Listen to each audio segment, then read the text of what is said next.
everything is included into the curriculum, right?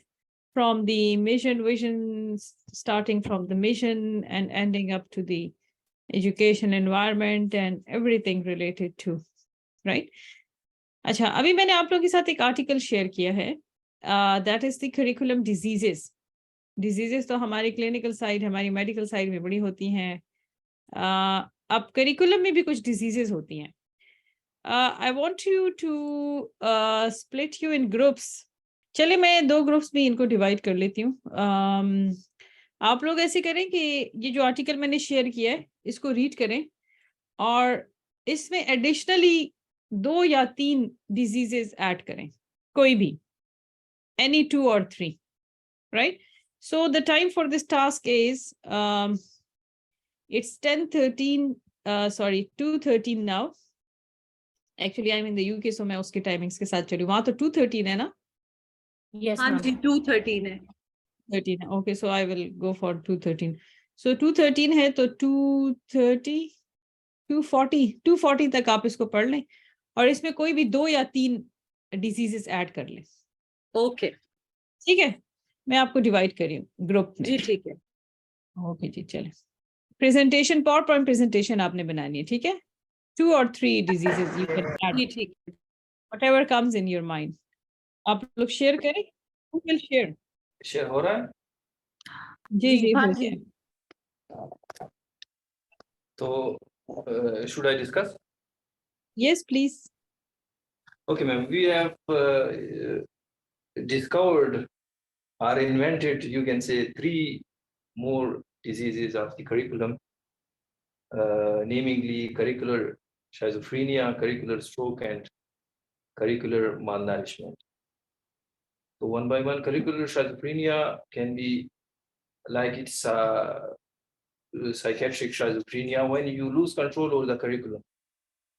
You have made certain objective, and for these objectives there is a content, but when you deliver it or you plan it, then you put your inside thoughts into the curriculum, and the objectives and the content are not coherent with each other, and the learning outcomes are not met. So when you put your own insight, which may be wrong, or your personal thoughts into the curriculum, which may be wrong, then we can term it as a curricular schizophrenia. The second one is curricular stroke, which is like a stroke, like if you are having some hemiplegia, one part of your body is totally paralyzed. Similarly, in a curriculum, one component of a curriculum is totally ignored and it is totally paralyzed, like if you are the content and the lectures are very rich, but the assessment is poor. So it can be a disease which we can term as curricular stroke. And the third one can be curricular malnourishment. You have planned a very good curriculum, you have made good objectives, and you have designed the lectures very good initially, but when you deliver it, then due to certain influences by different parties, different stakeholders, the outcome is not that much good. It becomes weaker and weaker, and the outcome is not properly met. So we can term it as a curricular malnourishment. So that's all. Gee, very nice. So you have added these 3 of the diseases. और भी हो सकती है आपके जहन में, और भी आएंगी. So you just think about the like अब इन्होंने malnourishment के बारे में बताया, schizophrenia के बारे में बताया, stroke के बारे में बताया. So it happens. ऐसे होता है कि नहीं? आप लोगों ने इस तरह के curriculums देखे हैं या नहीं? malnourished curriculum तो बहुत होते हैं. मैडम करिकुलम स्ट्रोक भी तो सही है ना, कि आपने सारा फोकस कंटेंट पे कर दिया पर असेसमेंट पे आपने इतना अच्छा उसको लाइन भी नहीं किया, उस पे फोकस भी नहीं किया, तो वो कंपोनेंट आपने वीक छोड़ दिया. तो ये भी बहुत ज्यादा होता है. हाँ बिल्कुल, स्ट्रोक भी है ये शेज़ो। आप बस कोई भी डिजीजेस जो एग्जिस्ट करती हैं वो सारी करिकुलम में पाई जाती है, आप उसके साथ उसको अटैच कर लें। तो यू एक्चुअली इस आर्टिकल का मकसद क्या है, ये आर्टिकल बहुत अच्छा लिखा हुआ है। इसका मकसद ये कि इस करिकुलम में भी डिजीजेस होती हैं जिसको आपने क्योर करना होता है, और उसके लिए को क्योर करने के लिए आप क्या कर सकते हैं। देखिए, the first thing is leadership जो होना वो आपके साथ होनी चाहिए। मींस आपके जो इम्प्लीमेंटिंग है या पॉलिसी मेकर्स हैं, जो कि आपके जिस जिस इंस्टीट्यूशन का जो प्रिंसिपल या उसका जो डीन या जो भी है, they should be proactively involved in the curricular changes and all in implementation. इसी तरह जो मेडिकल एजुकेशन डिपार्टमेंट्स जो हैं उसको भी एक्टिवली रोल जो है बहुत एक्टिवली प्ले करना पड़ता है।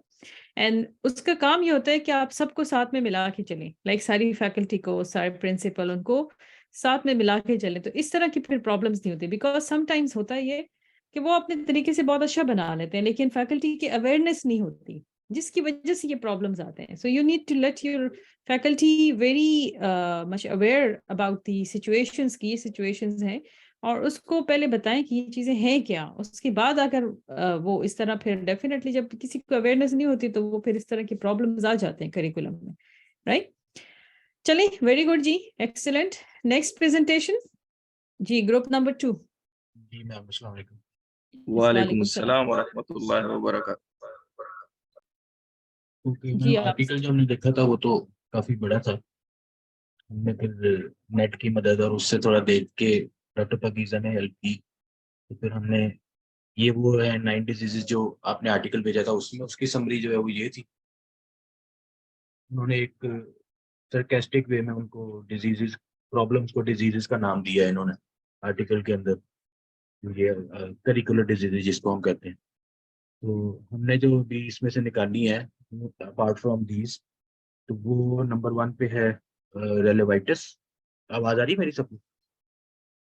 जी जी, डॉक्टर आप सर। रेलेवाइटिस, रेलेवाइटिस में वो ये कहते हैं कि कोई करिकुलम जिसमें lacks relevance to the current clinical practice. It may include outdated content या कोई insufficient emphasis ना हो किसी प्रॉपर किसी टॉपिक के ऊपर। फॉर एग्जांपल कोई ऐसी कंडीशन जो ज्यादा हॉस्पिटल में हमें हम आप कल्चर वाइज वो दिन नहीं नजर आती, उस पर ज्यादा फोकस किया जा रहा हो, या कोई ऐसे टॉपिक्स जो आउटडेटेड हो गए हो या वो अपडेट ना किया जा रहा हो, जो उनसे रेलिवेंस क्लिनिकल ना दिखाई जा रही हो, तो इसमें इन प्रॉब्लम्स को डिस्कस किया जाता है इस डिजीज में, रेलेवाइटिस में। और उसका ट्रीटमेंट या सोल्यूशन जो है वो ये दिया गया है कि उसमें पीबीएल प्रॉब्लम बेस्ड लर्निंग कराई जाए, कॉन्सेप्ट मैपिंग की जाए, या आउटडेटेड टॉपिक्स जो हैं उनको अपडेट किया जाए या रिमूव कर दिया जाए उसमें से जो नहीं इम्पोर्टेंट या नहीं देखे जाते तो। और नेक्स्ट में था फ्रेगमेंटाइटिस, जिसमें करिकुलम में उस प्रॉब्लम देखी गई थी कि वो एक्सेसिवली फ्रेगमेंटेड था इन डिफरेंट पार्ट्स, और आर्टिकल जो थी उनकी इंटीग्रेशन प्रॉपर नहीं थी, या सब्जेक्ट्स की या टॉपिक्स की इंटीग्रेशन नहीं थी, जिससे डिसजॉइंट लर्निंग हो रही थी। और इसमें उन्होंने उसका ट्रीटमेंट ये बताया कि इनको इंटीग्रेट किया जाए, चाहे वो बेसिक टू बेसिक सब्जेक्ट हो जिसमें anatomy, physio, biochemistry, pharma, forensic, patho, या सर्जरी मेडिसिन, इसको फार्मा के साथ सर्जरी मेडिसिन, गायनी इसको फोरेंसिक, और बाकी बेसिक सब्जेक्ट के साथ हॉरिजॉन्टल और वर्टिकल इंटीग्रेशन के लिए। फिर उसके बाद एक स्किल डेफिसिटोसिस मिली थी हमें, जिसमें एडिक्वेट लर्निंग स्किल जो है वो नहीं सिखाए जाते थे, या वो पे हैंड्स ऑन ट्रेनिंग पे नहीं इतना ध्यान दिया जाता। तो उस कंडीशन में जो प्रॉब्लम फेस होती है उसको स्किल डेफिसिटोसिस का नाम दिया है इन्होंने। उसकी ट्रीटमेंट यही है कि उसको proper hands on training they, students को सिखाएं। जिस तरह बीडीएस में इन्होंने सीएमएच में तो बनाई हुई फैंटम हेड लैब में, एलएमडीसी में भी है, तो उसमें बीडीएस में उनको स्टूडेंट्स को सिखाते हैं, हैंड्स ऑन ट्रेनिंग कराते हैं उस पर। और उसके बाद जब हाउस जॉब में आते हैं तो हम फिर लाइव पेशेंट्स के ऊपर हैंड ऑन अपना सीखते हैं। ये कुछ इस तरह से हमने बनाई है। टाइम शॉर्ट था उसमें, गलती हो गई है तो माजूर। नहीं, बहुत अच्छी थी। वेरी गुड जी, वेरी गुड प्रेजेंटेशन। आपने साथ में उसके ट्रीटमेंट और सॉल्यूशंस भी बता दें कि उसको कैसे करने चाहिए। सो इन सब में the first thing is like, सबसे ज्यादा इम्पोर्टेंट बात क्या होती है, ये करिकुलर डिजीजेज, ये चीजें क्यों इमर्ज होती हैं। द रीजन इज लाइक हम अपनी फैकल्टी को प्रॉपरली ट्रेन नहीं कर पाते। Faculty development is very important. जब फैकल्टी डेवलप होगी तो इस किस्म के इश्यूज नहीं होंगे। Faculty awareness, faculty development, that is the first thing you have to do. The second thing is like you have to involve the faculty like in every decisions. उनका ही काम है ना ये बनाना। अभी आप लोगों को अगर मैं आप लोगों से पूछूं, आप लोगों को कितने लोगों को पता है ये पीएमडीसी का करिकुलम 2011 के किसी ने देखा है? कौन सा 11 वाला करिकुलम तो आप अपने इंस्टीट्यूट में यूज कर रहे हैं? उसको अपडेट किया नम्स में, तो यहाँ पे मैडम जो है यूएचएस का और नम्स का वो तो हर साल ही उसको रिन्यू करते हैं, रिव्यू करते हैं। में वो इंटीग्रेटेड मॉड्यूलर सिस्टम यूएचएस में तो शुरू हो गया है फर्स्ट ईयर से, नम्स में अभी नहीं किया इससे है। पहले कौन सा यूज करते थे आप लोग? वो तो सिंपल बेसिक वाला जो पहले से चल रहा था पुराना, वो यूज हो रहा पहले से जो चल रहा है ना, उसमें भी है। आप देखिए तो आप लोग को शायद ही किसी को पता हो कि वो करिकुलम में है क्या। वो तो बस आपको कंटेंट्स पता होता है कि उसको ये हाँ जी, बुक है, बस पहले इसको पढ़ना है। टू बी लेकिन ऑनेस्ट पहले तो नहीं देखते थे, 2 3 हाँ, या 4 कभी इयर्स आप लोगों पहले ने तक तो नहीं करिकुलम, देखते थे। मेरे नहीं ख्याल के इवन व्हेन आप अगर ट्रेनिंग में भी इन्वॉल्व हो या टीचिंग में जो भी हो, तो किसी ने अगर करिकुलम की शक्ल भी देखी हो तो बस नहीं, जो प्रीवियस वाले पढ़ते थे उसी को हम पढ़ाते थे, और इसी तरह बस एक बुक्स बनी हुई है, नोट्स बने हुए हैं, बस उसको पढ़ा रहे हैं, लेकिन करिकुलम का तब पता ही नहीं है। तो यही मसला होता है कि अब देखिए, this is the faculty training, faculty development. अब आप लोगों को आइडिया हो गया कि भाई करिकुलम क्या चीज़ है, करिकुलम बनाना किस तरह है, करिकुलम का डॉक्यूमेंट क्या होता है। अभी खैर आप लोगों के इंटीग्रेशन का जो सेशन है वो तो अभी होना है, उसमें फिर आपको फर्दर पता चलेगा कि करिकुलम को इंटीग्रेट कैसे करते हैं, करिकुलम इंटीग्रेशन क्या है, उसमें क्या क्या चीज़ें हैं।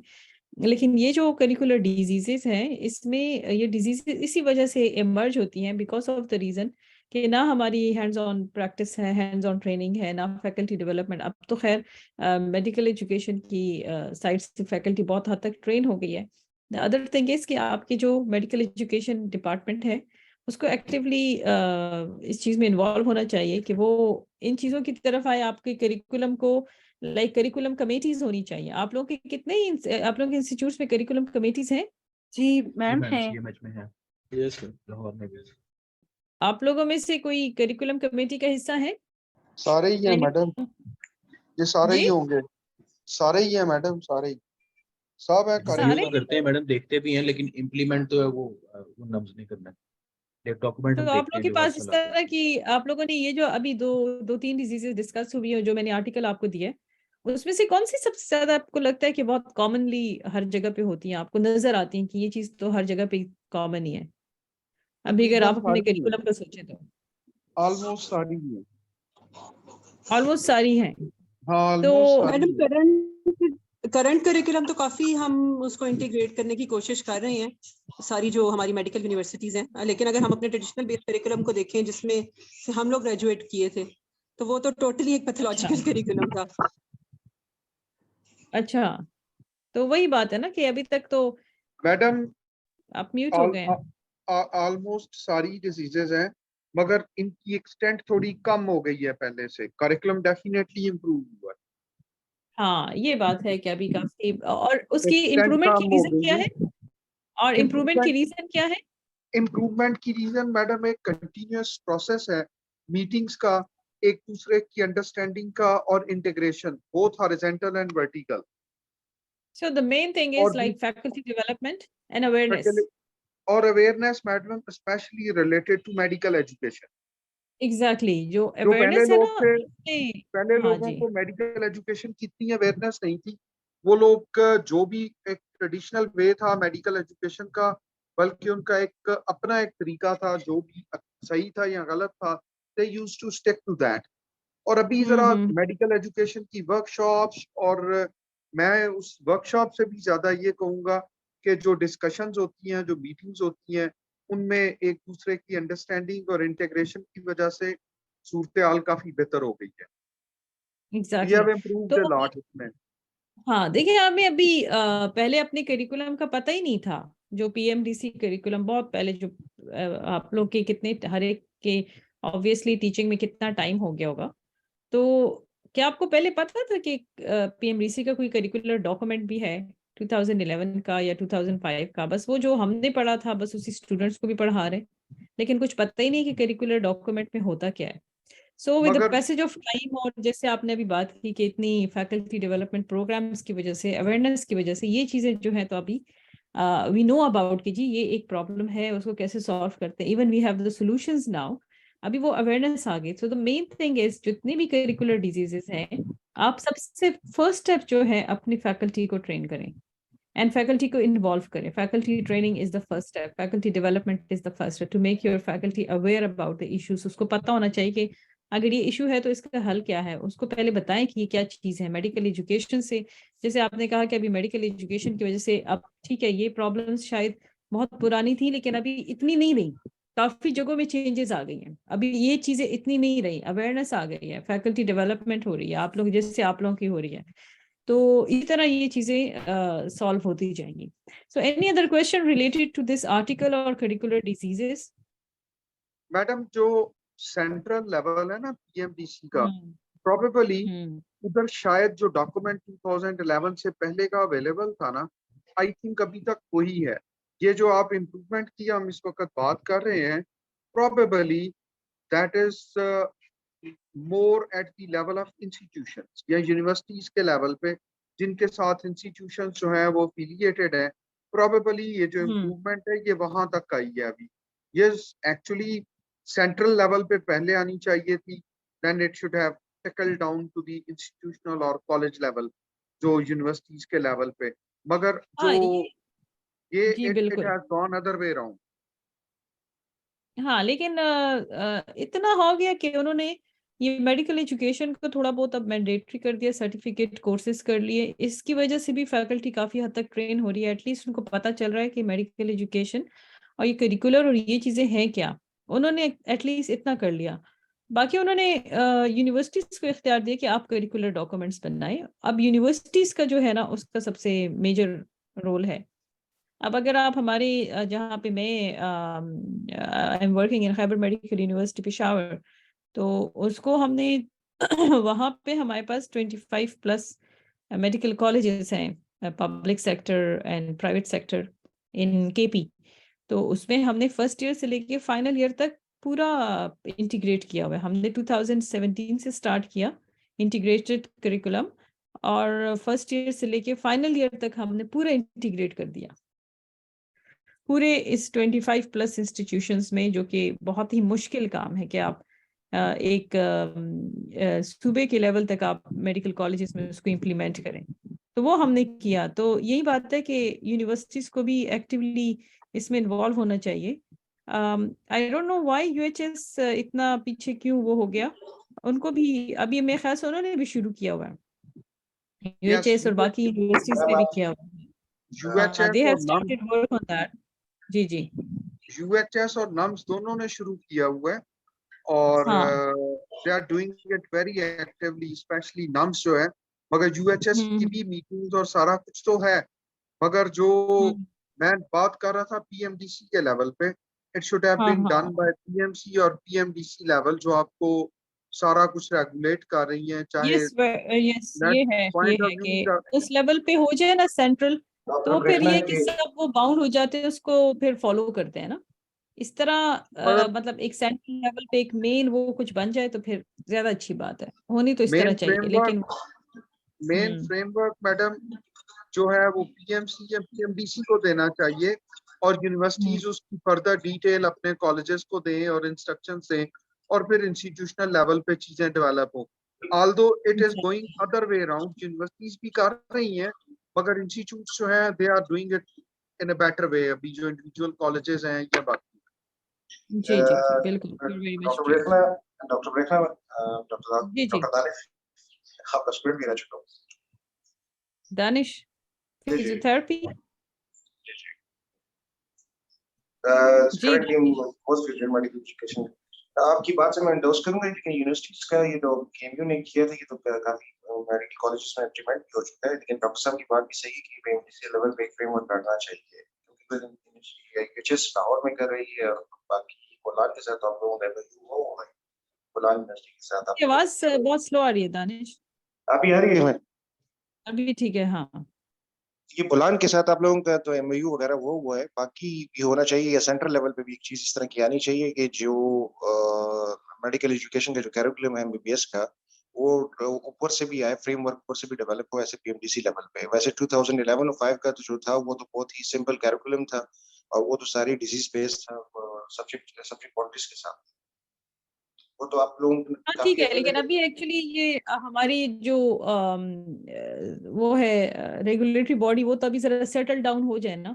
अभी तो वो उनके वो प्रॉब्लम्स थे, कभी एक आ रहा है, कभी दूसरा आ रहा है, PMC जा रहा है, PMDC आ रहा है, PMDC आ रहा है, PMC जा रहा है, मतलब जरा अभी ये जरा सेटल डाउन हो जाए तो देन डेफिनेटली लगा रहे हैं और हटा रहे हैं, जी डी लगा रहे हैं और हटा रहे हैं। डी के साथ बहुत सख्त दुश्मनी है सबकी। डी को कभी लगा लेते हैं, कभी हटा देते हैं, कभी लगा लेते हैं, तो अभी जरा वो सेटल डाउन हो जाए तो इंशाल्लाह वहां पे भी प्रॉब्लम्स पे सेट हो जाएंगी। चले जी, if any further questions related to curriculum diseases or any further, जी ठीक है, चले जी, thank you very much. It was wonderful talking to you. बहुत अच्छी डिस्कशन रही। The time was very short, 1 घंटे का टाइम था, लेकिन चलें एटलीस्ट ऑब्जेक्टिव पूरा हो गया for about the discussing the curricular diseases.